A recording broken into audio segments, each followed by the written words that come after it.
पण मुळात तर गावरान पक्ष्यांचं खाद्यच हे उकुरड्यावरचं आहे ना, म्हणजे बरोबर. भाजीपाला. पण आपल्याला एक लेवल जर गाठायची असेल, हम्म. आता तू उकिरडे किती बनवणार? लाख लाख पक्षी जर आपल्याकडे आहेत तर त्याला किती उकिरडे बनवणार ना तू? तर खाद्य येतच ना. म्हणजे मी सांगतोय काय की आता आता जे खाद्य तर आता खाद्य नाहीच आहे, तू बोलल्याप्रमाणे ते खरं आहे. तांदूळ, गहू, ज्वारी, बाजरी, मका, सोयाबीन हे आपलं रेग्युलर खाणं आहे.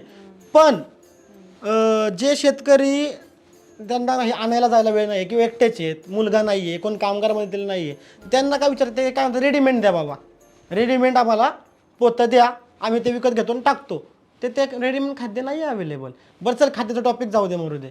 पक्षी कधी आजारी पडन? होय. मग आजारी पडल्यानंतर औषध कुठं आहे मार्केटला अवेलेबल?